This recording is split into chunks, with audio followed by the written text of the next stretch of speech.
Accueillir aujourd'hui à cette conférence EDI, organisée donc conjointement par le comité EDIA du CRIR et le centre de recherche de l'Institut universitaire de gériatrie de Montréal, le CRI-UGM. Ce webinaire sera enregistré et disponible sur le site web du CRIR et du CRI-UGM dans quelques jours, probablement la semaine prochaine. Tout d'abord, avant de commencer, je voudrais souligner que nous sommes situés sur un territoire autochtone non cédé et nous reconnaissons la nation Kanien'kehá:ka ainsi que les autres nations qui ont des liens avec cette terre. Aujourd'hui, nous avons le très grand plaisir et honneur d'accueillir Madame Bibiana Pulido. C'est une experte en EDI, alors nous sommes vraiment très, très heureux. Elle est cofondatrice et directrice générale du réseau interuniversitaire québécois pour l'équité, la diversité et l'inclusion, le RIKEDI, mais je crois que maintenant on dit RQEDI, c'est ça, le réseau québécois en EDI. Alors, sans plus tarder, Bibiana, je vous laisse la parole.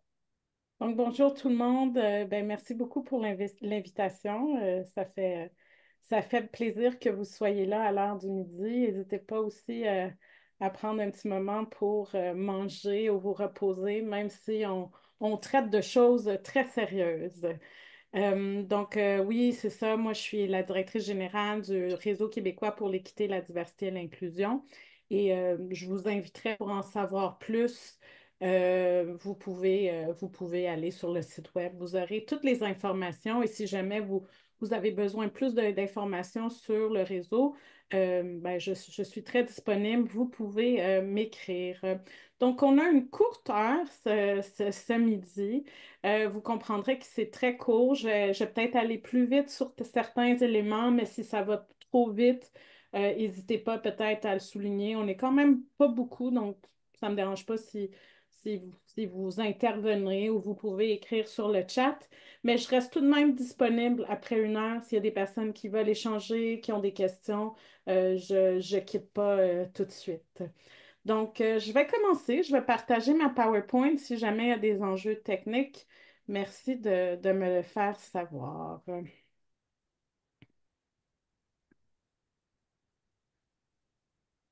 Donc, voilà. Donc, je dirais l'EDI en recherche. J'imagine que vous devez beaucoup en parler ou en discuter dans le cadre de vos centres de recherche. Je dirais que c'est pas toujours évident. J'ai pas besoin de vous contextualiser ce qui arrive en ce moment en matière d'EDI dans notre société, dans notre contexte plus global.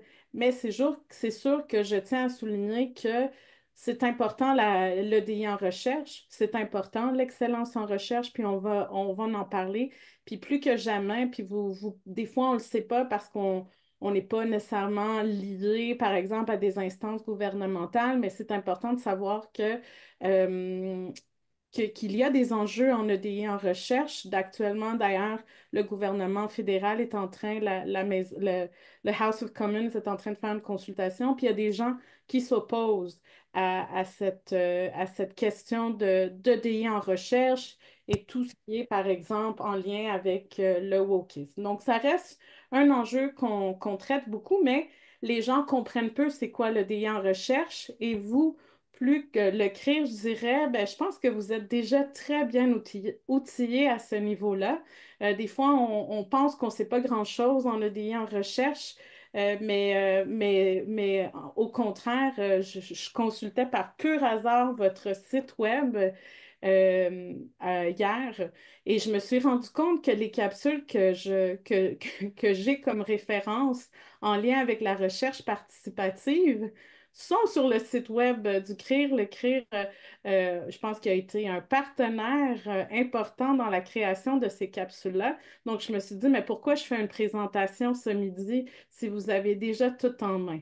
Mais des fois, c'est bien d'avoir, je comprends, une personne humaine, mais avant tout, je vous dirais, la première chose que vous devrez aller voir, allez consulter qu'est-ce que vous avez déjà dans votre site web. Toutes les capsules, il y en a à peu près 18, j'ai vu. C'est quand même des outils précieux que nous-mêmes en EDI, on utilise et auxquels on fait référence. Donc, c'est quoi l'approche? Tu sais, je voulais aller directement sur c'est quoi l'approche par, pour et avec. Mais en fait, une approche participative.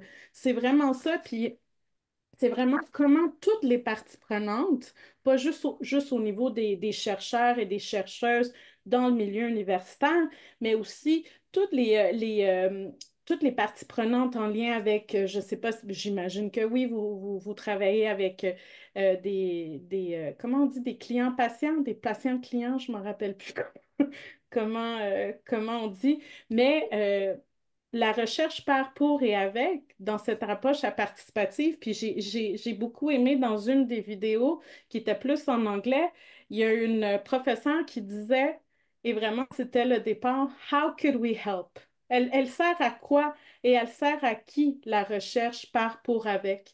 On ne peut pas arriver en tant que personne chercheuse, arriver dans un milieu puis dire, ben moi j'ai cette recherche-là que je veux faire, puis ben, j'aimerais la faire auprès de vous. Est-ce que c'est vraiment lié à un besoin du milieu? Est-ce que le milieu l'a demandé? Est-ce qu'on on est allé voir, tu sais, on parle beaucoup dans les capsules, je reviens à ça parce qu'elles sont excellentes, de l'instrumentalisation de certains groupes, de certains organismes. Donc, c'est vraiment dès le début comment on va construire un projet commun, comment on va dès le début, dès l'idéation du projet et tout au long des différentes étapes, travailler ensemble, se diviser aussi les pouvoirs décisionnels, valoriser les différents types d'expertise, parce que oui, il y a les expertises de recherche, les expertises universitaires, mais on oublie aussi que les expériences vécues sont également des expertises pour arriver à solutionner une problématique. Donc, c'est vraiment dans cet aspect-là de l'approche par, pour, avec, puis je dirais, c'est vraiment dans un aspect de co-construction où ce que je dirais, les parties sont quand même au même niveau. On valorise les expertises de tout le monde. Puis un exemple flagrant, puis je ne pense pas que je vais vous apprendre quelque chose aujourd'hui, mais vous voyez que bon, on accorde beaucoup d'importance à la recherche qui est faite au niveau des premiers peuples et tout ça. Mais si vous avez déjà entendu, il y a comme un micro d'ouvert. Ouais, on pourra peut-être, je ne sais pas si on peut le. En tout cas, euh, désolé. Euh, je vais juste. Quand on parle de recherche des premiers peuples, un des gros irritants que je dirais de certains organismes avec qui ben, j'ai eu la chance de discuter, c'est que souvent les équipes de recherche arrivent dans ces milieux déjà avec une idée de projet qui est leur idée de projet, mais qui n'est pas nécessairement adaptée aux besoins des communautés. Et en fait, ces communautés-là disent ben, les chercheurs arrivent dans une posture de, en quelque sorte, de pouvoir, de personnes qui sont là pour solutionner les problèmes des autres. Et donc, ben, ça crée certains enjeux parce que, par exemple, ces communautés-là vont se sentir instrumentalisées, voient ça aussi comme une approche qui est encore très coloniale. Et ben, au fond, souvent, ils sont sollicités pour une demande de recherche pour avoir une lettre d'appui. Puis après, ben, après c'est au niveau du terrain. Mais comment on a bâti, en fait, un projet qui est vraiment lié aux besoins des communautés dès le début, l'idéation, sans instrumentaliser les groupes. Donc, comment on va impliquer les parties dans tout le processus de recherche. Donc, c'est vraiment, comme je vous disais, une approche participative. euh, et je vous invite fortement, si vous ne l'avez pas fait, vous avez des excellents et excellentes experts et expertes dans votre centre. Je sais que vous avez eu des petites bases en EDI. Je ne veux pas aller en détail à ce niveau-là, Mais en ce qui concerne certains éléments, j'aimerais juste les survoler. Donc, on parle beaucoup de équité, diversité, inclusion, c'est différents acronymes. Moi, j'aime bien commencer avec la notion de diversité. Euh, la diversité est vraiment très large. Elle est liée à l'identité d'une personne en lien avec son âge, sa religion, son orientation sexuelle. Et ici, vous voyez dans cette roue que vous allez voir va revenir que l'identité d'une personne est quand même unique. Et c'est là qu'on intègre la notion d'intersectionnalité. Et je vais vous présenter une petite vidéo parce que souvent, on a tendance à catégoriser les différents groupes, mais c'est important, puis je sais que vous travaillez beaucoup sur la notion d'un handicap et des fois on peut négliger avoir d'autres groupes qui naviguent en fait dans ce bassin, par exemple, en lien avec le handicap. Donc, je vais vous présenter une petite capsule. Je pense elle résume bien. Elle a été faite par mes collègues de l'Université de l'UQAT. On pourra vous partager le lien, mais je vais vous la partager. S'il y a un enjeu de son ou si, n'hésitez pas. L'intersectionnalité, c'est quoi? L'intersectionnalité est une théorie transdisciplinaire et un outil d'analyse qui permet d'étudier les identités sociales et la manière avec laquelle elles se construisent et interviennent dans l'accès aux droits et aux opportunités. Elle se base sur l'idée selon laquelle les catégories sociales, comme par exemple le sexe, le genre, la classe sociale, l'ethnicité, l'âge, le handicap ou l'orientation sexuelle, se chevauchent et interagissent de manière simultanée pour produire, organiser et maintenir les inégalités sociales. Les analyses, les recherches et les politiques se concentrent souvent sur une forme de discrimination, par exemple le sexisme, et proposent des manières de combattre cet enjeu spécifique. Or, les systèmes sociaux sont complexes et plusieurs formes de discrimination, comme l'homophobie, le racisme et l'agisme, peuvent être actifs au même moment dans la vie d'une personne. C'est ce que permet d'appréhender l'intersectionnalité, qui favorise la compréhension de l'être humain comme étant façonné par l'interaction d'un ensemble de catégories sociales. Alors, qu'est-ce qu'une approche intersectionnelle? C'est une approche qui ne se limite pas à additionner les formes de discrimination et à les adresser individuellement. De la même manière, elle n'envisage pas les inégalités comme étant le résultat de facteurs uniques et distincts, mais plutôt comme étant le produit du croisement de différentes situations sociales, relations de pouvoir et expériences. Bien que le sexisme et le racisme, par exemple, existent individuellement, une fois combinés, ils créent une configuration à laquelle sont associées des formes de discrimination particulières. L'intersectionnalité s'intéresse donc autant aux formes de discrimination uniques qu'à la manière dont sont transformées. Je vois dans le chat, la vidéo, elle fonctionne pas? On ne voit pas d'image, on entend l'audio, mais on ne voit pas d'image Ah, de la petite vidéo, en fait. attendez, j'essaie, sinon je vous le mettrai dans le chat, puis, parce que je veux pas perdre de temps. Est-ce qu'ici vous voyez? Oui, Ouais. ça bouge pas, mais on voit un écran différent.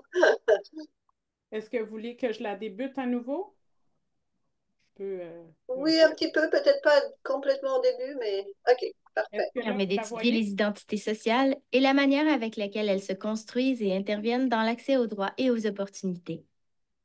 Elle se base sur l'idée selon laquelle les catégories sociales, comme par exemple le sexe, le genre, la classe sociale, l'ethnicité, l'âge, le handicap ou l'orientation sexuelle, se chevauchent et interagissent de manière simultanée pour produire, organiser et maintenir les inégalités sociales. Les analyses, les recherches et les politiques se concentrent souvent sur une forme de discrimination, par exemple le sexisme, et proposent des manières de combattre cet enjeu spécifique. Or, les systèmes sociaux sont complexes et plusieurs formes de discrimination, comme l'homophobie, le racisme et l'agisme, peuvent être actifs au même moment dans la vie d'une personne. C'est ce que permet d'appréhender l'intersectionnalité, qui favorise la compréhension de l'être humain comme étant façonné par l'interaction d'un ensemble de catégories sociales. Alors, qu'est-ce qu'une approche intersectionnelle? C'est une approche qui ne se limite pas à additionner les formes de discrimination et à les adresser individuellement. De la même manière, elle n'envisage pas les inégalités comme étant le résultat de facteurs uniques et distincts, mais plutôt comme étant le produit du croisement de différentes situations sociales, relations de pouvoir et expériences. Bien que le sexisme et le racisme, par exemple, Existent individuellement, une fois combinés, ils créent une configuration à laquelle sont associées des formes de discrimination particulières. L'intersectionnalité s'intéresse donc autant aux formes de discrimination uniques qu'à la manière dont elles sont transformées une fois combinées. Faisons un petit historique de cette théorie.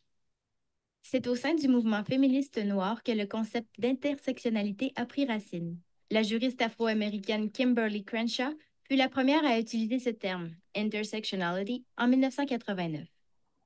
Many years ago, I began to use the term intersectionality to deal with the fact that many of our social justice problems like racism and sexism are often overlapping, creating multiple levels of social injustice. Il servait à illustrer la situation particulière des femmes noires qui, souvent, se retrouvaient à ne pas être protégées par les lois contre le racisme ou contre le sexisme. L'exemple de la General Motors Corporation l'illustre bien. La compagnie a commencé à embaucher des femmes noires seulement après l'adoption par le Congrès de la loi sur les droits civils en 1964. Puis, pendant la récession de 1973 à 1975, une vague de mise à pied massive basée sur le principe d'ancienneté fit en sorte que toutes les femmes noires ayant été embauchées après 1970 furent congédiées. Suite à ces licenciements, 5 poursuites pour discrimination à l'emploi furent déposées. Or, le tribunal a considéré les allégations de discrimination raciale et de genre séparément et les a finalement rejetées. Il estimait que l'emploi au sein de la General Motors Corporation de travailleurs afro-américains contredisait la discrimination raciale, alors que l'emploi de femmes blanches dans des postes administratifs venait démentir la discrimination de genre. Dans ce cas précis, vécu par les femmes noires ayant porté plainte, la combinaison des catégories de genre et d'ethnicité a créé une configuration unique, ainsi qu'une forme de discrimination particulière qui a échappé à la législation. Il est temps maintenant de se pencher sur les différentes dimensions d'analyse de l'intersectionnalité. Pour bien saisir la complexité des réalités individuelles et des inégalités sociales, l'approche intersectionnelle opère à 2 niveaux. Le premier est microsocial, en interrogeant l'effet des structures d'inégalité sur les vies individuelles, ainsi que les configurations uniques produites par l'interaction des catégories sociales. Le second niveau est macrosocial, en s'intéressant aux manières dont les systèmes de pouvoir, tels que les institutions gouvernementales, économiques et religieuses, les lois, les politiques ou encore les médias, participent à la production, à l'organisation et à la reproduction des inégalités. Or, cet outil d'analyse en 2 niveaux va plus loin, en privilégiant la prise en compte des 4 dimensions différentes dans lesquelles peuvent s'incarner les divisions sociales. La dimension organisationnelle, qui renvoie aux organisations sociales, politiques et économiques. La dimension intersubjective, faisant référence aux relations entre acteurs dans des situations qui peuvent être formelles ou informelles. La dimension expérientielle, qui désigne l'expérience subjective des individus, la manière dont ils se perçoivent et leurs attitudes face aux autres. Et enfin, la dimension représentationnelle, qui renvoie cette fois-ci au cadre de référence à partir duquel les individus et les groupes se représentent eux-mêmes, les autres et le monde. Du fait qu'elles permettent de dépasser l'explication unidimensionnelle de l'inégalité sociale, l'approche intersectionnelle est maintenant utilisée pour analyser un ensemble de problématiques sociales et culturelles. Il s'agit d'un cadre d'analyse essentiel pour intégrer les enjeux d'équité, de diversité et d'inclusion à vos réflexions, autant en ce qui a trait à vos perspectives de recherche qu'à vos méthodes de travail.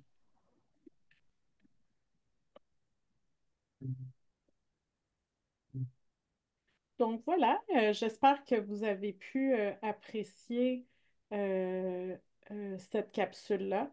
Je vous inviterai, là, si vous l'avez trouvée intéressante, de la partager à vos collègues. Je pense qu'elle résume très bien c'est quoi l'intersectionnalité, là. C'était pas, puis ça a été fait, comme je disais, par des collègues de l'Université de l'Abitibi-Témiscamingue. Donc, j'imagine maintenant, après tant d'années qu'on parle de DI, que vous avez vu cette merveilleuse image sur la question de l'égalité versus l'équité. Donc, c'est le fameux match de soccer que vous avez vu. Mais cependant, si vous voulez des nouvelles images, dont notamment celle que je vous ai montrée tantôt ici sur la diversité, Laurence a des très belles images maintenant qui ont été faites depuis plus d'1 an sur les questions de DI. Donc, j'aurais pu les mettre, mais ça, c'est quand même la classique. Donc, il faut comprendre que l'égalité et l'équité, c'est pas nécessairement la même chose. Donc, si vous voyez la première image à ma gauche, vous voyez que si on fonctionne, par exemple, dans un processus d'égalité, on veut offrir la même chose à tout le monde. Ben, par exemple, ici, dans le match de soccer, ben, c'est le fameux tabouret. Ben, si on offre la même hauteur de tabouret à tout le monde, ben, vous voyez que la petite personne qui se voit pénalisée. Et c'est là que la notion d'équité est importante. La notion d'équité est centrale lorsqu'on parle surtout de recherche. Donc, c'est comment reconnaître en fait les désavantages historiques que certains groupes peuvent vivre et comment on va réajuster en fait ces iniquités-là. Et donc, dans le cadre de cette image-là, ben, on veut s'assurer comment on va offrir à cette personne-là, la petite personne, de pouvoir regarder ce match de soccer.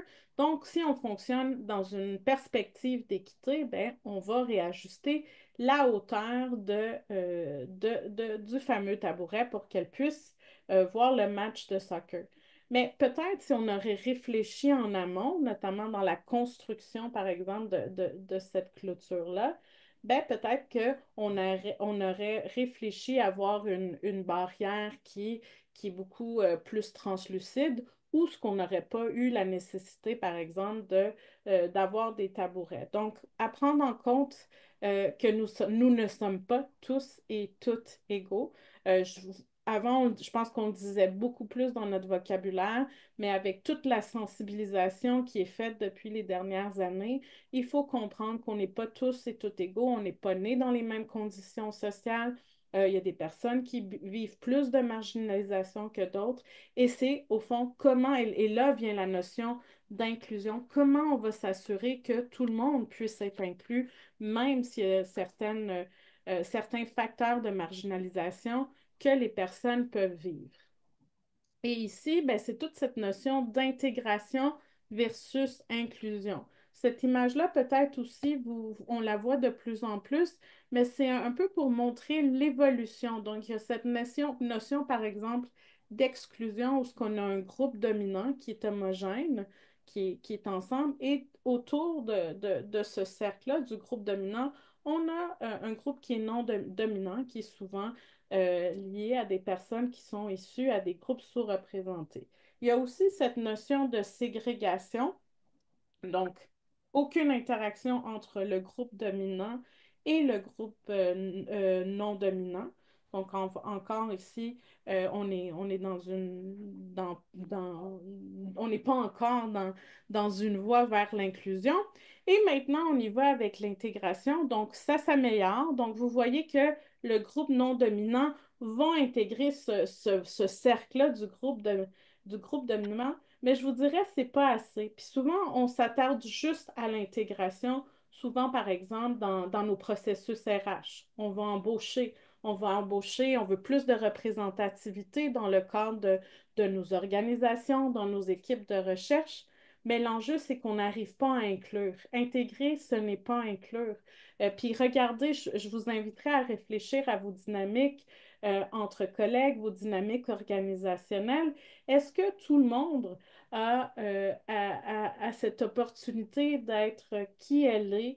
Est-ce que tout le monde a l'opportunité de vie et d'avoir un certain bien-être, de s'épanouir? Et bien que ça ne soit pas facile, hein, parce que quand on parle de diversité, c'est complexe, c'est différentes perspectives, c'est différents horizons, et comment on s'assure de créer ces synergies-là. Je suis quand même optimiste. Je pense que c'est possible, mais il y a un travail derrière tout ça.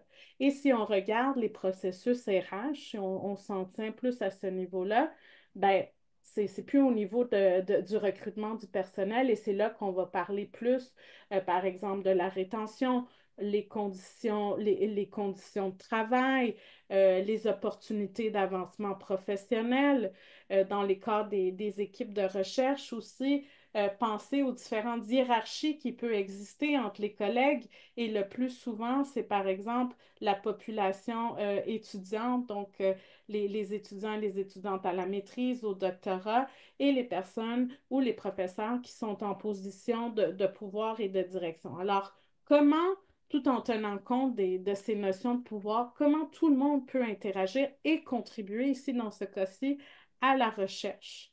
Comment on va aider, par exemple, à les personnes, si on prend la communauté étudiante qui débute sa carrière en recherche, à pouvoir s'épanouir, à pouvoir développer des compétences à ce niveau-là. On veut aussi, puis je pense que vous êtes bien outillés en matière d'accessibilité, mais pensez à cette image-là, par exemple, de la notion d'équité où ce que vous avez la barrière, de toujours penser en amont, de réfléchir comment on va s'assurer que ça va être accessible à tout le monde. Donc ça, c'est quand même important et d'ailleurs, il y a de plus en plus d'organisations qui vont rajouter le A pour EDIA pour l'accessibilité, ce qui fait totalement aussi de sens. En ce qui concerne la discrimination systémique et la capsule sur l'intersectionnalité le démontre bien. Et même si, je dirais, encore nous avons des débats actuellement qui datent depuis plusieurs années, je dirais. Est-ce que au Québec, par exemple, on a du racisme? Est-ce qu'il y a du racisme systémique? Et non. Ben, je pense que vous doutez de où est mon positionnement, puis je ne m'en cache pas, mais je pense qu'au niveau des questions de racisme, puis d'autres types de discrimination, et c'est là que c'est problématique, c'est que c'est l'enjeu du systémique. En fait, c'est tout ce qui est nos politiques, nos pratiques, nos comportements, toutes les structures sociales dans lesquelles, ben, en fait, on a souvent tendance à dire qu'elles sont parfaites, mais si on ne les analyse pas, on voit qu'il y a certains enjeux. C'est pas parce qu'on a une loi, puis je ne suis pas en train de dire de défier la loi, mais parfois ça peut avoir des effets qui ne sont pas nécessairement positifs pour certains groupes. Donc, c'est là que c'est compliqué de travailler sur le systémique, même au niveau organisationnel, parce que souvent, on fonctionne un peu comme dans un pilote automatique. La recherche est toujours faite comme ça. Voici les conditions de travail, voici comment on doit faire la recherche, publier, si ça, mais on ne se rend pas compte qu'il y a certains enjeux systémiques qui vont faire en sorte qu'il y a des personnes qui vont continuellement avoir une situation qui est désavantageuse et qui va faire en sorte qu'elles seront exclues. Donc, quand on parle de discrimination systémique, n'oubliez pas que c'est aussi au sein de nos organisations, nos équipes de recherche. Je reviens encore avec l'image que j'ai présentée sur l'intersectionnalité qui est quand même intéressante. Puis comme je disais, celle-ci, elle a été prise du cahier en EDI de Laurens. Et j'aime beaucoup cette image-là parce qu'elle met au centre la notion de pouvoir. Il faut, en tant que personne, à mon avis, savoir où se positionner. Donc, on peut se positionner. Regardez, il y a cette roue-là, on dit aussi que c'est la roue des privilèges. Donc, c'est important de prendre conscience de vous, tout d'abord en tant que personne, où vous vous situez. Pas besoin de le crier à voix haute, mais vous allez voir qu'à certains niveaux, vous êtes une personne qui est très privilégiée. À d'autres, vous allez vivre plus d'enjeux. Mais c'est ça aussi, c'est de comprendre ces dynamiques de pouvoir.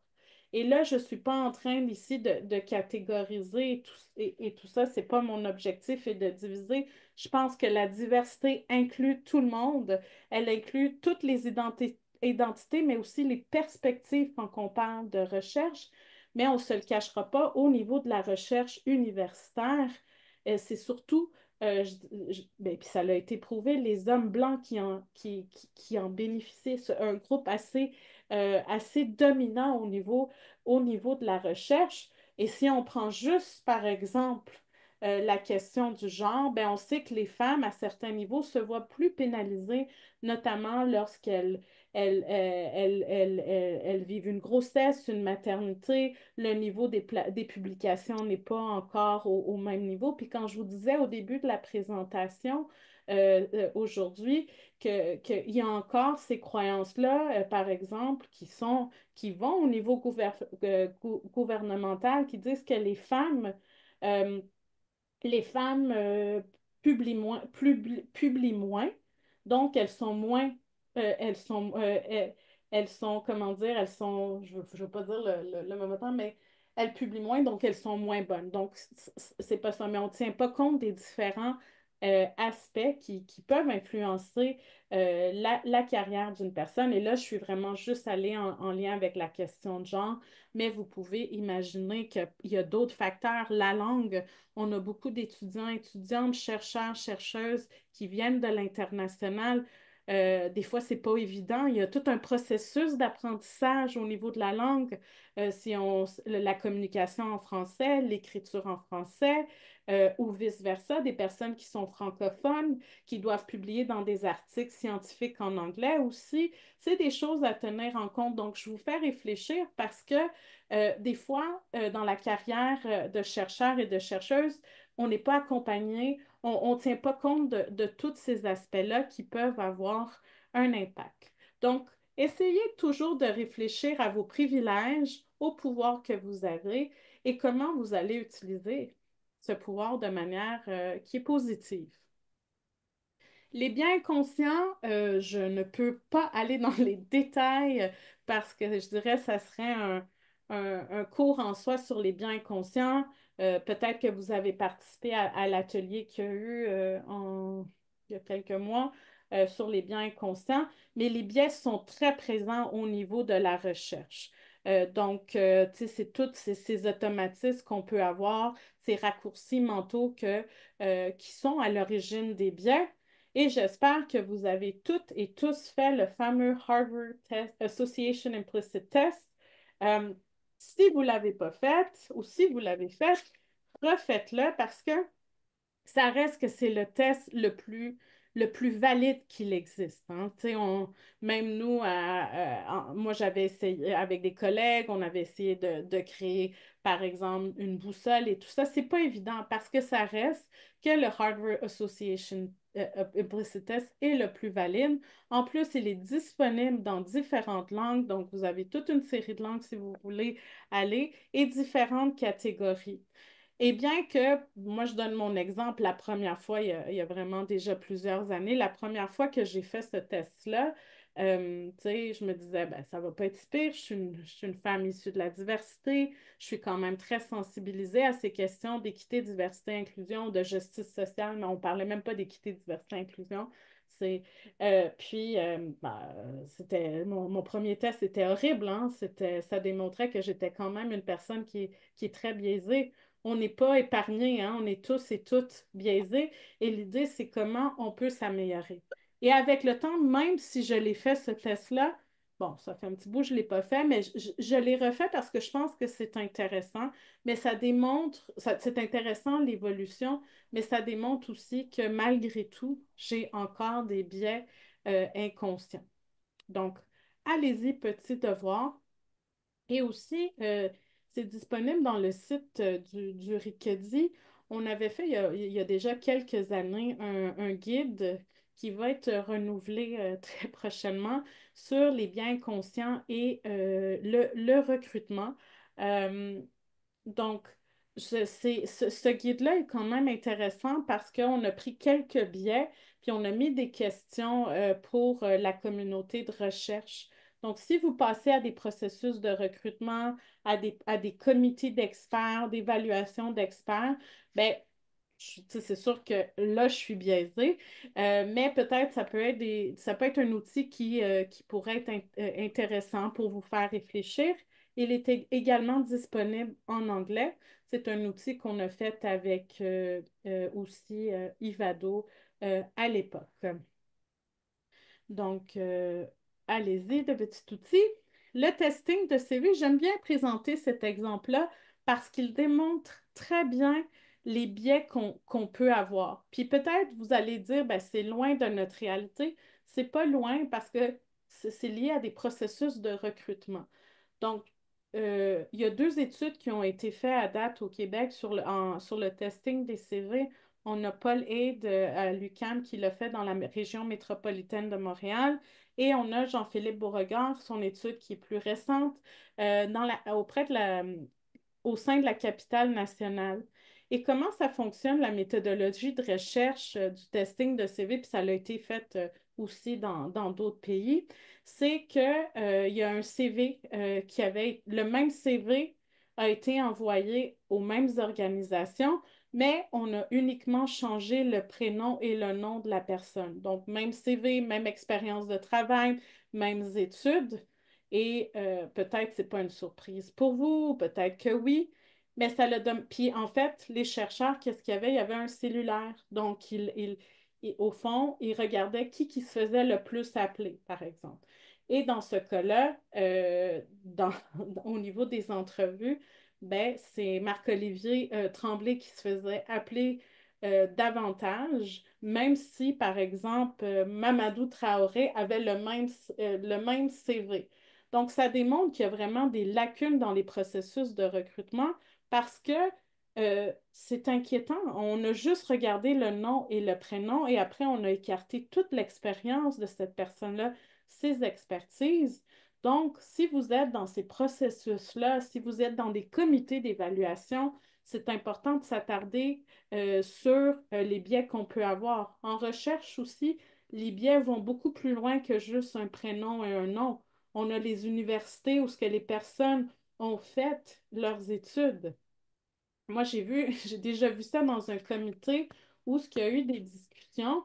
Puis il y en a qui disent, ben, cette personne-là a fait, par exemple, ses études d'une université africaine. Donc, tu sais, c'est pas au même niveau que nous, par exemple, dans nos universités québécoises. Donc, tu sais, c'est important d'être alerte à ce type de commentaires-là. Comment discuter? Je suis pas en train de dire que c'est vrai ou pas vrai, mais quand il y a ce type de commentaires-là, quand on voit une petite question des biais, c'est important en tant qu'équipe, en tant de pair, de vraiment le souligner. Et là, ici, ben, on parle beaucoup d'excellence en recherche. Donc, c'est quoi l'excellence en recherche? Euh, euh, je vous dirais, pas tout le monde a la même définition de c'est quoi l'excellence en recherche. Mais souvent, l'excellence en recherche fait beaucoup le lien avec la méritocratie. Le fait de publier dans des revues scientifiques à impact facteur plus élevé. Le nombre de citations qu'on a. Ça, c'est vraiment une perspective de recherche. Mais si on regarde aussi qu'est-ce qu'on a vu un peu plus tôt, on voit que c'est pas tout le monde qui est sur le même point de départ. Donc, il y a des personnes qui n'ont pas les conditions idéales pour pouvoir performer dans ce concept de l'excellence. Et vous direz, mais c'est comme ça que l'excellence académique fonctionne. Ça fonctionne partout comme ça dans le monde. Mais au contraire, je pense que de plus en plus, il faut parler de l'excellence inclusive. Je vous ai mis la citation ici, mais vous aurez aussi les diapositives. On pourra vous les envoyer.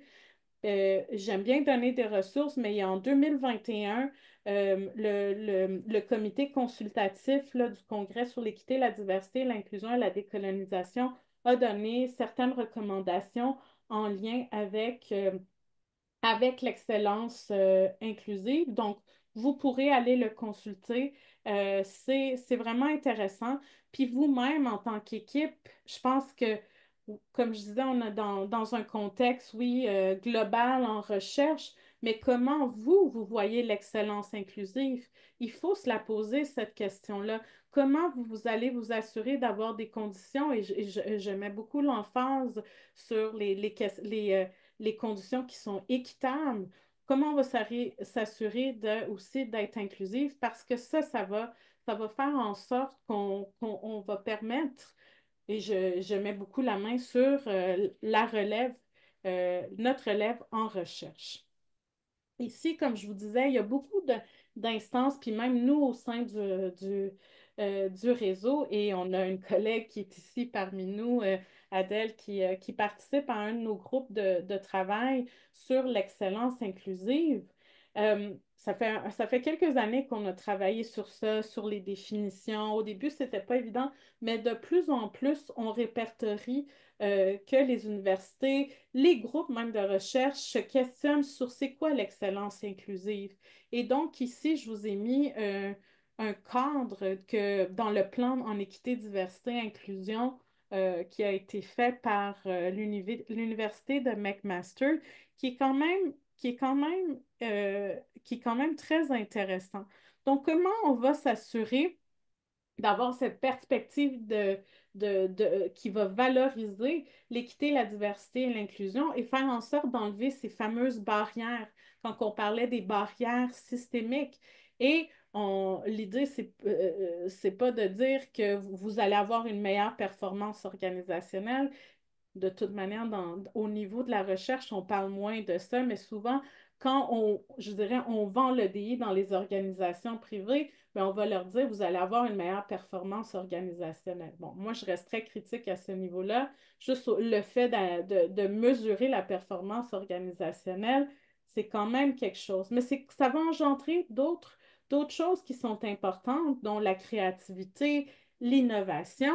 Et dans ce contexte d'excellence d'excellence inclusive, ben, il y a ce fameux mythe de la méritocratie.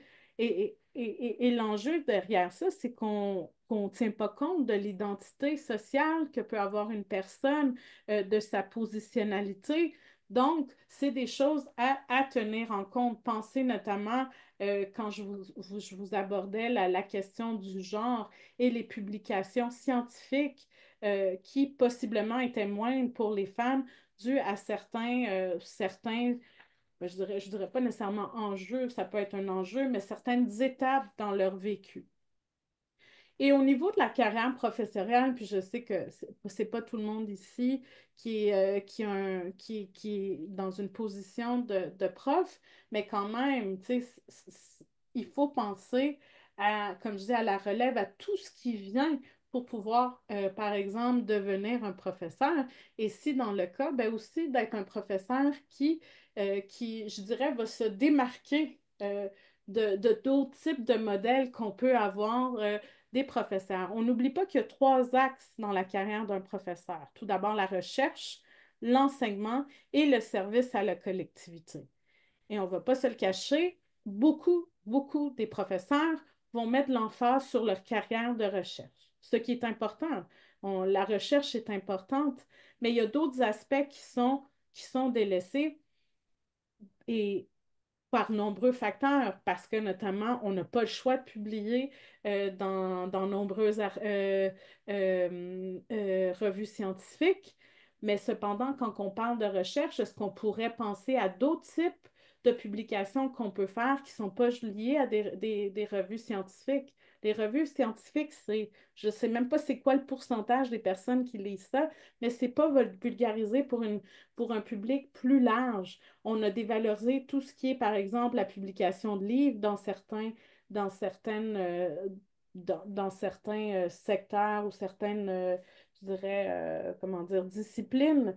Euh, donc, ça aussi, c'est un enjeu. Des fois, le livre est une autre manière de communiquer la recherche qu'on peut faire. Il y a beaucoup d'emphase qui est mise sur les conférences et la présentation de communication scientifique, les nombreux voyages qu'on peut faire à l'étranger. Bon, peut-être un peu moins parce qu'il y a de plus en plus de colloques en ligne, mais les nombreux voyages qu'on fait à l'étranger pour aller présenter des communications, c'est important. Mais aussi, si on regarde, et de plus en plus, on parle des questions de ESG, de développement durable et tout ça, pensez à toutes les conférences que vous allez en avion, les impacts que ça a. Donc, les impacts sont beaucoup plus larges. Et ça, c'est intéressant parce que c'est une collègue de l'INRS qui m'a beaucoup sensibilisée à ça. Donc, tu sais, c'est réfléchir à ça.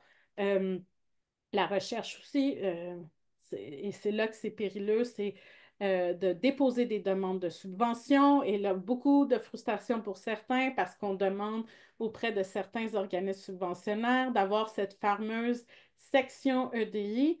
Je ne sais pas si certaines personnes se sont fait interpeller ici par des collègues. Est-ce que vous pouvez m'écrire le fameux paragraphe en EDI? Je dirais que ça reste quand même insultant parce que tu sais, les démarches du gouvernement, je dirais depuis 2019-2018, mettent de plus en plus l'emphase sur ça. C'est pas un paragraphe copié-collé sur l'EDI qui va faire une différence. Les comités sont assez sensibilisés à ce niveau-là et il n'y a rien de plus insultant d'avoir un paragraphe générique de l'intégration de l'EDI en recherche. Donc, dans l'approche, dans votre approche, parce que vous la maîtrisez, j'espère très bien, l'approche participative, c'est ça qu'il faut mettre de l'avant. De tout ce processus de co-construction, avez-vous réfléchi aux populations que vous voulez desservir, les populations où ce que vous voulez mener la recherche? Est-ce que vous avez eu, et ça de plus en plus, ben, de plus en plus, les organismes subventionnaires qui demandent le DI veulent que vous ayez cette lunette d'intersectionnalité. On ne peut pas juste dire, ben, par exemple, moi, je vois des demandes, disent, ben, on a la parité dans notre équipe de recherche. C'est même pas une question de juste parité ou de représentativité. On peut avoir la parité, mais on peut avoir des enjeux de santé mentale dans les accès, dans les équipes de recherche. On peut avoir des cas d'harcèlement. Moi, j'en vois des cas d'harcèlement dans les équipes de recherche. Donc, la représentativité ne veut pas dire grand-chose. Vous pouvez aller plus loin et puis dire, ben nous, on a, par exemple, je vous donne un exemple, on a une politique sur, par exemple, l'harcèlement qui est inspirée, par exemple, de nos universités. On a une politique je ne sais pas, de comment assurer euh, des milieux inclusifs. Donc, c'est ça qu'on veut aussi voir. C'est quoi les actions? C'est pas la représentativité, mais c'est quoi les actions que vous allez mener? Parce que c'est souvent ça qui est critique, les fameuses sections EDI. Il me reste quelques minutes. Mais aussi, les deux autres aspects en lien avec l'enseignement puis le service à la collectivité, ben, si vous écoutez un peu, si vous avez pris le temps d'écouter des étudiants et des étudiantes, ben, une des frustrations qui vient souvent, que j'entends en consultation, quand on consulte la population étudiante, c'est le fait que ben, les professeurs vont beaucoup mettre l'emphase sur la recherche. Les étudiants et étudiantes sont peu accompagnés dans leur carrière de recherche, par exemple, déposer des demandes de subvention, comment écrire un article scientifique. Euh, Ça, c'est du support qui peut être donné, c'est pas compliqué. Comment il peut y avoir une espèce de programme de mentorat qui pourra aider les étudiants et les étudiantes à pouvoir s'épanouir dans leur carrière de recherche et vraiment, tu sais, c'est des milieux qui sont très compétitifs, ça, on ne se le cachera pas, mais comment on peut instaurer un climat de collaboration? Ça, je pense que c'est important parce que les étudiants et les étudiantes, même s'ils sont dans une équipe de recherche, ceux qui sont dans une équipe de recherche, il y en a plusieurs qui se disent qu'ils se sentent isolés, qui ne se sentent pas outillés, et même, puis je suis assez alarmante, mais les cas de santé mentale sont assez alarmants dans les équipes de recherche, surtout au niveau de la relève.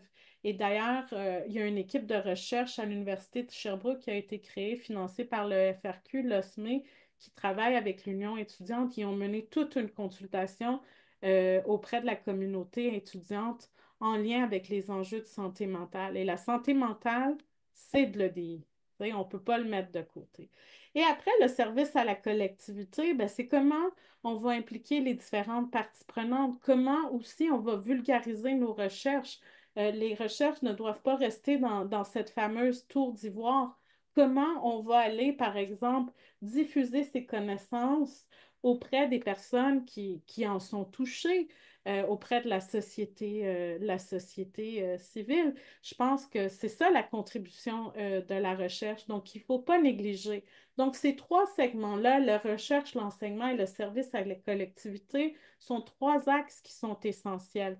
Et même si ce n'est pas évident la carrière professorale parce qu'on ne peut pas être partout, mais on peut se dire où est-ce que je peux focuser, oui, dans ma recherche, mais où est-ce que je pourrais mettre aussi, me dédier dans mon axe d'enseignement et dans mon axe de service à la collectivité. Et là, je dis carrière professorale, mais c'est aussi, ça fait partie de la carrière de recherche. Et ici, oh, c'est pas super, j'y arrive. Donc, je vous ai mis un petit tableau d'idées de comment intégrer l'EDI en recherche. Vous aurez le voir, ça va peut-être être un aide-mémoire. Il y a plusieurs choses. Vous pourrez le bonifier en fonction de votre milieu. Donc, l'EDI en recherche, l'EDI, la méthodologie de recherche, dont laquelle, je dirais, votre force, et vous irez, et je le répète, consulter les merveilleux outils que vous avez. Ça, je pense que c'est beaucoup en lien avec l'approche par, pour et avec et l'approche participative, mais aussi plus loin. Donc, si je viens rapidement à la première colonne, ben, je pense que déjà une étape importante, c'est de familiariser avec le concept, peut-être refaire des retours, vous faire des petites fiches. Des fois, on fait une formation, puis ça va vite. Mais donc, comment rappeler? C'est quoi l'EDI? Puis ça veut dire quoi l'EDI pour vous? Parce qu'on peut avoir des termes génériques, voici l'équité, voici la diversité et l'inclusion, mais pour vous, en tant qu'équipe, ça représente quoi? Je pense que c'est là que ça parle beaucoup plus à notre clientèle, à notre public. Euh, donc, l'EDI peut être, souvent on se dit, ben, comment on va intégrer l'EDI dans certains projets de recherche? Je dirais que c'est très rare qu'on ne peut pas, on peut pas intégrer l'EDI en recherche parce qu'il y a d'autres aspects, pas juste la recherche telle quelle, mais l'EDI en recherche est aussi en lien avec comment on fait la recherche. Donc, il faut juste se forcer. Bon, tantôt, je vous ai parlé du fameux copier-coller de l'EDI, le petit paragraphe. N'hésitez pas à aller consulter les gens, demander des questions et les personnes répondront oui ou non si elles le désirent. Euh, Comprendre les expériences vécues des personnes, les expertises. Souvent, on dit, par exemple, on dit, ben, on ne valorise pas les expériences vécues de certains groupes, mais c'est important. C'est juste différents types de savoir. Explorer aussi d'autres auteurs dans la revue de littérature. On a toujours tendance de citer les mêmes personnes, se citer entre nous aussi. On va tout le monde se citer entre nous, mais comment on peut, il y a moyen de faire l'effort d'aller chercher d'autres auteurs, autrices qui ont différentes perspectives. Donc, ça prend peut-être un petit peu plus de temps, mais c'est peut-être un effort à faire, assurer un accès équitable pour la relève. Euh, Assurer des processus de participation, de collaboration et de co-construction. Et si j'y vais, mettons, avec la méthodologie de recherche, ben, c'est vraiment en lien avec l'implication de toutes les parties prenantes. Et comme on disait, dès le début, dès l'idéation, du projet de recherche jusqu'à la fin, et vraiment s'assurer que la recherche est vraiment adaptée à la problématique d'un certain groupe et qu'elle n'est pas uniquement pour les publications de l'équipe de recherche. Ça, c'est important, mais comment on contribue à une certaine problématique. Et se partager les pouvoirs décisionnels, le pouvoir c'est quand même intéressant de le partager, de regarder les forces de chaque personne qui participe, chaque partie prenante qui participe à la recherche. Euh, je vous dirais aussi, si vous voulez aller plus loin, souvent s'asseoir en équipe, de regarder une fameuse analyse SWOT, de regarder vos forces, vos faiblesses, vos opportunités, vos menaces. Ça a l'air très management, ça je vous le dirais, puis c'est surtout cette perspective que j'ai, mais honnêtement, pour l'avoir testé dans un milieu de recherche, c'est quand même intéressant parce que ça nous fait réfléchir en tant que groupe. Souvent, le DI est comme considéré, comment dire, quelque chose qui n'est pas valorisé, qui est gratuit. Il faut prévoir des ressources financières et humaines en EDI. Si vous sollicitez des groupes à témoigner ou à être impliqué dans la recherche, ben, c'est important de dire ben, comment on peut avoir une certaine contribution, je dirais, financière pour ces personnes-là. On est limité avec les budgets. Bon, il y a aussi à certains niveaux, mais c'est de reconnaître ces expertises-là et reconnaître que aussi, ben, des démarches en EDI, ça va prendre certaines ressources et vous en avez déjà aussi. Donc, essayez de bien les outiller et de ne pas dédoubler. Il y a tellement de choses maintenant qui se font là, que, tu sais, essayer d'aller chercher ou demander est-ce qu'il y a quelque chose qui est fait en lien, puis mutualiser, je pense que c'est ça qui aide beaucoup dans l'écosystème, les formations, comme je disais, le mentorat, aussi de plus en plus parler de communication et d'écriture inclusive. Pas évident, c'est pas évident, mais je pense tout de même une écriture qui est neutre, une écriture épicène. Je pense que si on fait l'effort, euh, il y a moyen d'écrire de manière épicène. Puis, vous organisez tout type d'événements, assurez-vous le plus possible. Je sais que c'est pas évident d'avoir des événements qui sont accessibles. Pensez à différents types de situations. Est-ce que c'est de la transcription simultanée, de l'interprétation? Oui, c'est coûteux. Maintenant, il y a des outils. Là. J'ai testé dernièrement, dans un dernier, on a organisé un réseau, un événement, puis on a utilisé un outil de l'intelligence artificielle pour la transcription et l'interprétation simultanée qui était quand même très bien, beaucoup moins coûteux que des vrais interprètes, mais aussi alterné parce que c'est des emplois pour ces personnes-là. Et faites-vous un plan d'action, c'est important, tu sais, si vous avez le temps, prenez le temps de vous faire un plan d'action. Comment nous, en tant qu'équipe de recherche, on va intégrer l'EDI les différentes facettes. Donc voilà, j'ai fini. Vous allez avoir la PowerPoint pour que vous preniez plus de temps de la consulter parce que je suis consciente que c'est quand même très rapide, très vert, mais je reste en ligne si vous voulez poser des questions. Merci pour votre écoute. Oui, bonjour. Donc, merci beaucoup. C'est vraiment extraordinaire. On est vraiment très, très contents. C'est vrai qu'une heure, c'est pas suffisant. Mais on a quand même, on va essayer d'avoir deux, trois questions. Alors, s'il vous plaît, les personnes qui veulent poser des questions, on va essayer de faire ça vite. Je sais que Bibiana nous a promis de rester un peu plus longtemps, mais pour ceux qui doivent quitter, posez votre question en premier et puis voilà. Je ne vois pas vraiment des mains levées, mais allez-y, vous pouvez vous exprimer.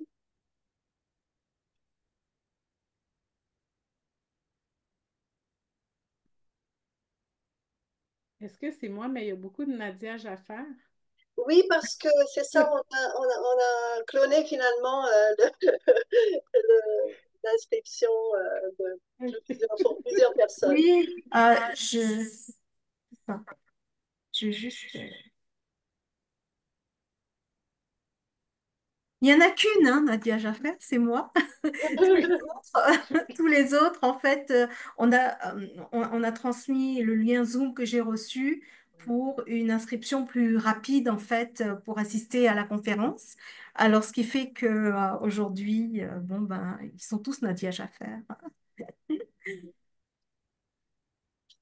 Bon, alors moi, c'est ça, c'est merci beaucoup, je trouve ça très intéressant, mais et j'ai beaucoup, ce que j'ai beaucoup apprécié aussi, c'est que vous avez pas évité la question que beaucoup évitent en fait, quand on parle du petit paragraphe, le fameux petit paragraphe, démystifier, merci de l'avoir démystifié et de nous avoir ouvert la porte et dire, écoutez, vous êtes capable d'écrire quelque chose qui appartient à votre organisation et à votre recherche.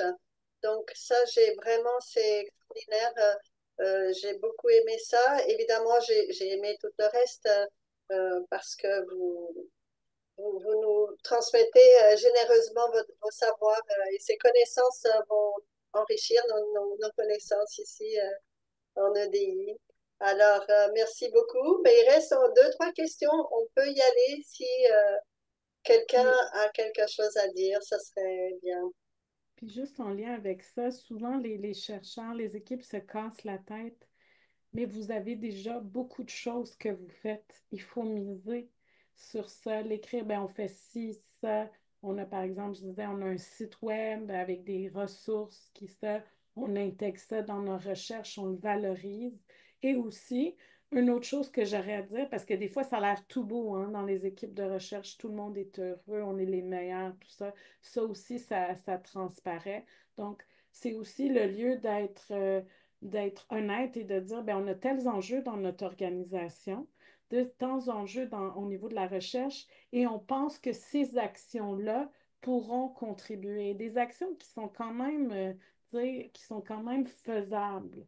Et vous donner un plan de route. Mais c'est, voilà. Oui, Nadia. Nadia. Aline, c'est Aline. Ah, j'avais pas vu que j'étais Nadia, moi aussi. Vous êtes aussi aujourd'hui. Alors, Aline, enchantée.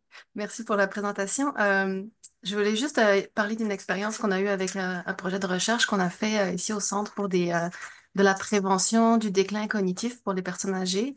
On a essayé de faire un recrutement inclusif, c'est-à-dire d'avoir à la fois plus d'hommes, parce que nous, dans nos études, c'est surtout les femmes qui s'inscrivent. Oui. Aussi, bien sûr, plus de représentation de toutes les communautés ethniques et aussi des différentes catégories sociodémographiques, parce que les gens qui ont un plus faible niveau socio-économique souvent vont avoir plus de chances de développer une démence plus tard dans la vie. OK. Alors, on a essayé par tout un tas de façons d'aller chercher un groupe de participants beaucoup plus diversifié que nos femmes habituelles, très éduquées et très aisées et blanches. Et on n'a pas réussi. Et on n'a sûrement pas mis les efforts où il fallait. On a allé chercher dans les centres communautaires, dans les quartiers défavorisés, tout ça. Je pense que le point clé, il y avait beaucoup, beaucoup d'obstacles. Puis on est en train d'écrire un article justement pour essayer de résumer tous les obstacles qu'on a eus, puis essayer de comprendre pourquoi on n'a pas réussi. Je pense que le point clé est d'avoir commencé à aller les chercher à l'étape du recrutement quand le projet était déjà mis en place, l'intervention était déjà pensée. Euh, voilà, tout le projet en fait était déjà ficelé, le matériel, tout ça, enfin, une question qu'on allait aborder. Peut-être, c'est sûr, c'est là que je pense on aurait dû aller faire ça bien en amont, puis c'est là qu'arrive toute la question de la recherche participative. Est-ce que vous pensez qu'on aurait eu beaucoup plus de chance si on était allé dire aux gens, venez nous aider à monter notre programme d'intervention versus venez participer à notre programme d'intervention? Moi, je pense que oui, là, mais ça, c'est mon opinion. Les gens vont se sentir plus mobilisés, plus touchés. N'oubliez pas, puis dans une de vos capsules que j'ai bien écoutées, tout le volet relationnel est important. C'est sûr, c'est difficile hein, de rattraper. Tu sais, des fois, on diffuse dans différents, je ne sais pas comment vous avez diffusé dans différents réseaux, dans les centres communautaires. Mais n'oubliez pas les différentes caractéristiques du public. Est-ce qu'ils sont familiers, par exemple, avec les outils technologiques? Est-ce qu'ils l'ont vu passer? Puis des fois, juste l'humain. Puis n'oubliez pas, ça fait peur. Pensez, mettez-vous à la place. Essayez de vous mettre à la place une personne très simple dans notre milieu, dans notre société qui, qui n'est pas familière avec la recherche, ben pour ces personnes-là, c'est complexe. Ils ne voient pas comment elle peut contribuer. C'est intimidant aussi. C'est très intimidant. Donc peut-être, je lance l'idée, mais est-ce que c'est plus de temps, mais de créer des relations. Là, c'est ça, là, ça l'a pas, mais après, aller à la rencontre des gens. Mais je sais qu'on n'a pas toujours le temps d'aller dans un centre communautaire puis aller accueillir les gens, mais je pense que... Ben, on est allé, puis dans Ah, un OK. centre communautaire, on a même donné l'intervention sur place. C'est-à-dire OK. qu'on a fait des groupes, on a monté des groupes dans le centre communautaire. Ça n'a pas marché non plus. On n'a pas réussi à combler nos groupes. Les quelques personnes qui sont venues étaient des femmes blanches aisées qui se trouvaient vivre quand même dans ce quartier-là. Et on a dû passer une annonce dans le journal pour combler nos groupes pour pas perdre euh, Ben, nos c'est aussi données. que, tu sais, il y a des Alors, c'est ça, c'est pour ça que je dis, est-ce que c'est parce que l'intervention était déjà faite, puis il aurait fallu, si on arrivait encore plus en amont en disant, ben, peut-être on va construire le matériel ensemble selon vos besoins, ou est-ce Ben oui, il y a tellement de facteurs, mais vous dites un point intéressant, c'était les femmes les plus aisées qui étaient là.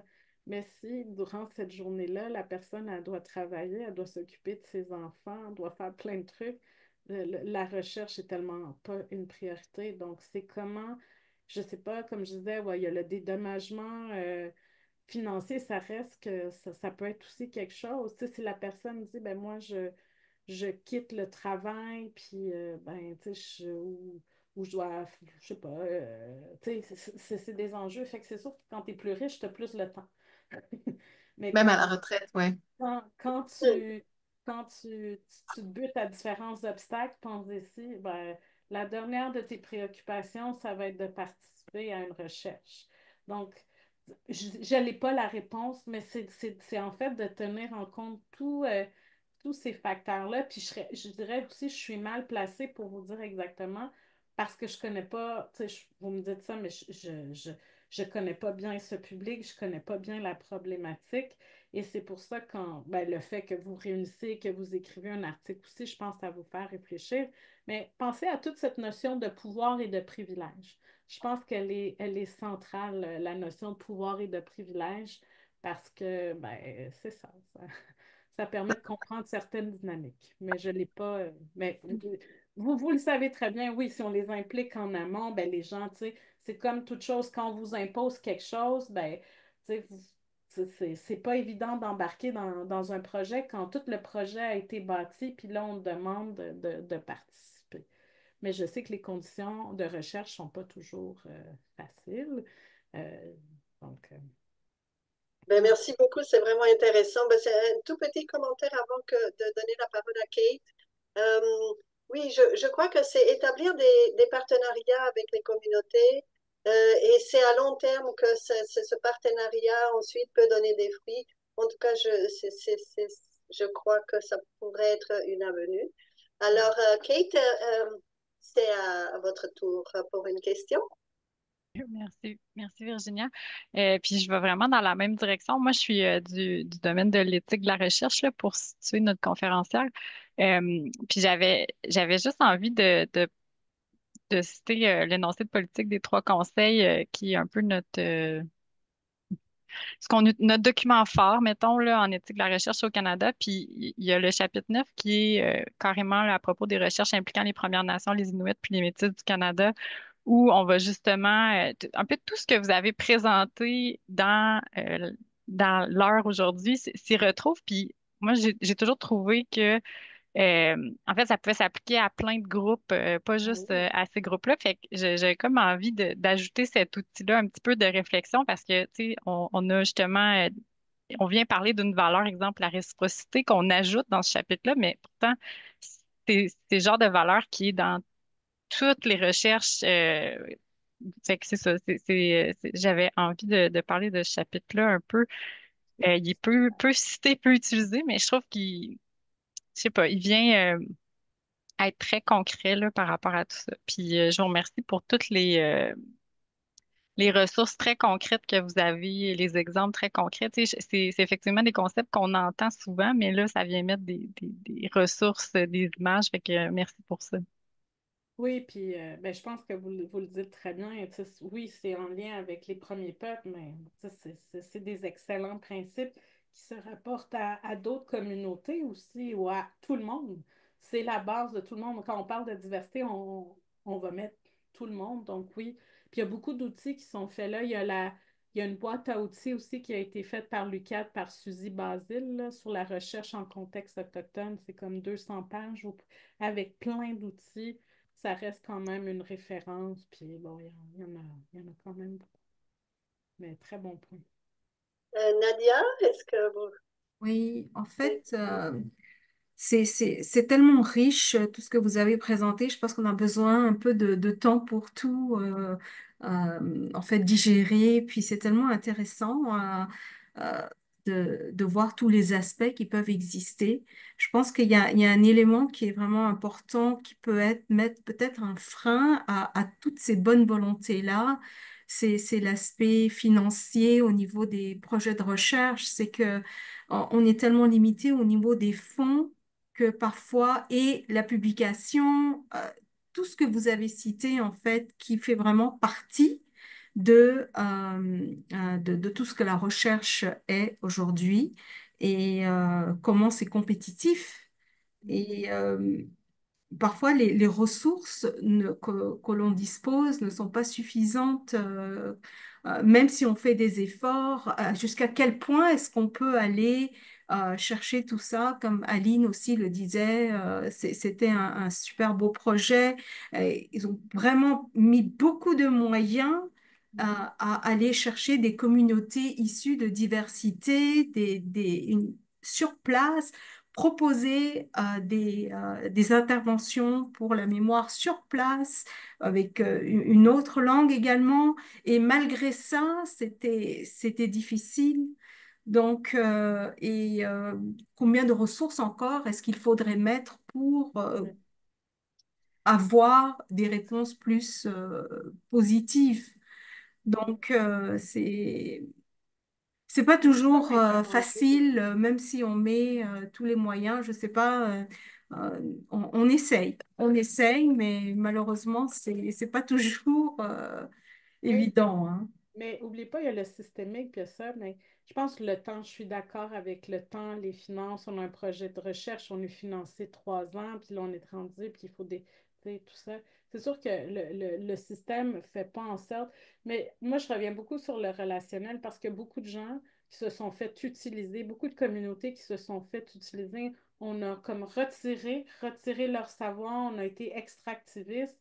Des fois, il y en a même, j'ai vu des équipes, je suis pas en train de mais des équipes qui ont pris de leur matériel et qui se sont appropriées. Donc, n'oubliez pas qu'il y a cette crainte-là. Elle existe.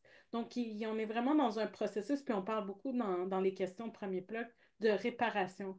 Comment on va réparer? Parce que je dirais que c'est pas toujours positif. Certains groupes ne voient pas l'intérêt de s'impliquer dans la recherche et au contraire vont dire ben, qu'ils sont instrumentalisés. Donc, comment créer ces ponts?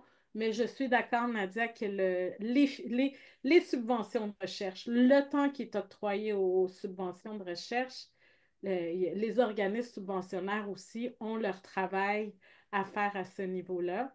Donc, c'est pas évident, mais vous avez vu, ben, je reste positive, les CV narratifs, depuis un mois maintenant, l'utilisation des CV narratifs peut être utilisée. Donc, ça commence. Je ne sais pas comment ça va se passer. Peut-être les organismes pourront nous dire dans 1 an, 2 ans, comment l'impact que ça peut avoir. Mais ouais, je suis d'accord. C'est pas évident. Adèle est une grande experte sur ces questions-là. Non, experte, non. Enfin, j'essaye de faire de mon mieux, là. Justement, pour juste compléter un petit peu l'excellente présentation de Viviane, hein. Plus dans le pratico-pratique, puisque c'est vraiment ça que je fais. Euh, Ouais. je dirais, je vais commencer par quelque chose, parce que là, j'ai du monde qui est précieux. Ne vous découragez pas, hein. Il y a des succès, c'est possible, d'accord? Surtout, ne vous découragez pas, parce qu'on n'est pas nombreuses à voir la pertinence et la force que ça a. Et malheureusement, il y a beaucoup d'échecs. Et ça fait qu'il y a du monde qui se décourage et on est de moins en moins nombreux et nombreux. Donc, moi, première des choses, ne vous découragez pas. D'accord? Donc, une des premiers éléments que je dirais, c'est d'avoir une équipe qui est très engagée. Que toute l'équipe soit motivée à le faire. On a souvent dans l'équipe des personnes qui disent non, ça sert à rien, moi je m'en sors très bien. Qui ont en plus, c'est souvent celles qui ont du bagage, qui l'ont déjà fait avant, puis qui ont peut-être du mal à changer un peu leur approche. Là, il faut réussir à les engager dans quelque chose une autre approche, une autre méthode. Et ça prend le leadership des chercheurs principaux qui s'engagent et qui s'impliquent. Miser beaucoup sur les étudiants, parce qu'ils sont beaucoup plus motivés à le faire à ce stade. Donc ça, c'est aussi l'expérience, c'est vraiment ce qui se passe, qui marche. C'est la relève qui est très, très impliquée. Euh, Ensuite, quand on travaille avec les communautés, ça c'est évident, il vous faut quelqu'un, un insider, quelqu'un qui championne votre idée, votre initiative. Sinon, ça ne marchera pas. Ça se diffusera, l'information se diffusera, mais il n'y aura pas quelqu'un qui fera le relais pour vous. Puis c'est un échec, assuré. Donc effectivement, l'impliquer dès le début, l'amener à créer les éléments avec vous. Idéalement, autant qu'ils peuvent s'impliquer en fait. Souvent, c'est pas évident. Surtout mine de rien, vous avez un avantage. Vous vous rendez pas compte, avec les personnes en situation de handicap, elles veulent faire quelque chose, elles ont souvent du temps, vraiment plus de temps. Donc, misez là-dessus, parce que je pense que c'est quelque chose qui est sous-exploité. Et d'avoir travaillé avec des personnes en situation de handicap, il y a une telle fierté à la fin qu'il ne faut pas hésiter, selon moi. Les valoriser, récompenser correctement, donc c'est sûr, la compensation financière, je pense que c'est fondamental. Mais suivant les comités d'éthique, c'est sûr qu'il y en a qui déconseillent, qui ne veulent pas. Donc ça dépend du contexte. Euh, Comme Mimiana l'a dit, impliquer dès le début, faire en sorte que dans tout le processus, que les personnes soient impliquées. Dernièrement, j'ai aidé un projet où je suis arrivée au milieu. Ils avaient déjà rejoint beaucoup d'organisations. J'ai ramené des organisations. Ce sont les organisations que j'ai ramenées, que j'ai impliquées vraiment dans le projet, qui étaient encore là à la fin.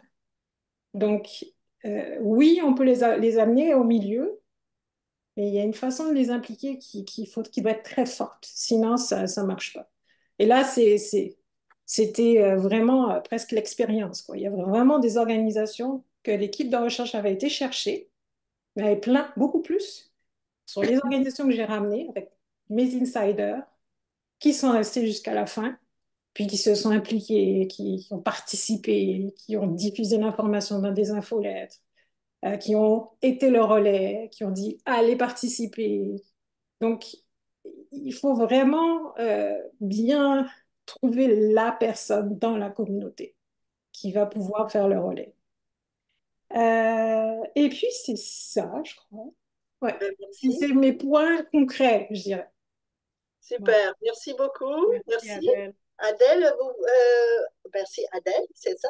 Et donc maintenant c'est Aline, c'est ça, excusez-moi, qui va dire quelque chose encore. Et puis on va finir par clore notre très très belle rencontre. Merci, ben, merci beaucoup Adèle, c'est très précieux, ça rejoint pas mal tout ce qu'on a vu là-dessus, puis mais ça nous réencourage à persévérer. La dernière réflexion, juste que je voulais partager, peut-être un point qu'on n'a pas abordé quand on travaille sur le vieillissement, puis la prévention du déclin cognitif, etc. Les besoins aussi sont peut-être pas les mêmes. C'est-à-dire que dans les cultures occidentales, on valorise énormément l'autonomie, donc la préservation de la cognition, la préservation de l'autonomie de la personne. Dans d'autres cultures, c'est peut-être pas ça finalement qui est si important. C'est peut-être pas si euh, grave que l'aîné de la famille ait perdu une partie de son autonomie. Il y a peut-être plus d'autres problèmes qui seraient à aborder pour eux, c'est-à-dire comment en fait les aider à réorganiser la dynamique familiale pour qu'on puisse prendre soin de l'aîné qui vit à la maison. Peut-être qu'on répond pas non plus aux besoins ressentis comme essentiels des personnes parce qu'on va présumer que tout le monde a la même vision du vieillissement et du coup les mêmes objectifs. Je sais pas si ça fait du sens, mais en tout cas. Oui, oui, je pense que ça fait totalement. On ne peut pas mettre tout le monde dans le même bateau. Et c'est là la complexité, puis vous le faites déjà, ben peut-être dans certaines situations, c'est ça, mais je reviens sur le point de Adèle, puis je pense qu'il y a quelque chose de central, donc le relationnel reste quand même important. Tu sais, puis, tu sais, quand elle a dit, par exemple, ils sont venus en milieu de projet, donc ça démontre qu'il y a quand même eu il y a même, mais le relationnel, puis peut-être parce que, puis pour moi, pour l'avoir vécu aussi, mais c'est énormément de temps, mais c'est de trouver quelqu'un dans l'équipe qui va juste, ou mobiliser quelqu'un de l'extérieur, qui va juste se concentrer sur le pont, sur le relationnel. Les gens ont besoin de parler, les gens ont besoin d'être sécurisés aussi, les gens ont besoin d'être valorisés. Les gens ont juste des fois besoin de parler, c'est ça. Et des fois, c'est une question qu'on néglige. Puis Nadia l'a très bien dit. Il y a les questions de budget. C'est pas évident d'avoir, je sais pas comment on appellerait ça, une, une ressource relationnelle, mais euh, c'est bâtir des liens. Moi, je pense que c'est surtout bâtir des liens et la confiance. Quand on arrive, tu sais, on a besoin de bâtir un lien de confiance, puis malheureusement, ben, ça prend un petit peu de temps. Mais c'est possible. Je pense que je finirai avec ce qu'Adèle a dit. Il faut rester positif. Il y a quand même des bonnes choses. Puis vous, en tant qu'équipe, ben, vous pouvez être l'équipe gagnante et pas celle qui a des échecs, hein. Moi, j'ai beaucoup d'espoir en vous. Puis tu sais, vous faites déjà des trucs incroyables, là, tu sais. Il faut aussi, parce qu'il y en a beaucoup de chercheurs, des équipes qui se découragent. Ils arrivent, puis comment, tu sais, ils voient la montagne, elle est haute, puis ils savent pas où s'y prendre. Mais, tu sais, miser sur qu'est-ce qu'il y a déjà, puis après, comment, un peu comme vous dites, Aline, comment on va faire mieux, c'était pas parfait, mais partir avec ces bases-là, je pense que c'est beaucoup plus encourageant, sinon on s'en sortira pas. Il va y avoir des petites victoires, tranquillement, puis peut-être des grosses aussi, mais très intéressant, très intéressant. Je pourrais parler longuement. Ben, on vous écouterait, bien sûr, absolument. Ben, on est ravis de vous entendre parler, mais bon, disons que merci énormément. C'est vraiment, nous en sommes comblés de toutes ces belles connaissances que vous partagez avec nous et nous sommes vraiment, ça nous fait beaucoup de bien de vous entendre. Alors, merci énormément et puis à une prochaine fois, évidemment, je crois. C'est la Ben deuxième fois oui. au CRIR pour nous. Vous étiez là en 2020, donc voilà, donc peut-être d'ici 2, 3 ans, on va se rencontrer à nouveau d'une façon comme ça, mais on peut collaborer entre-temps. Donc les chercheurs, tout le monde est invité à collaborer avec vous, prendre contact avec vous, etc. Alors Ouais, n'hésitez pas. merci beaucoup et je Merci. vous souhaite une excellente journée à tout le monde. Merci. Merci. Bonne journée, puis merci Merci pour beaucoup. l'invitation. Merci. Bye Merci. bye. Au revoir.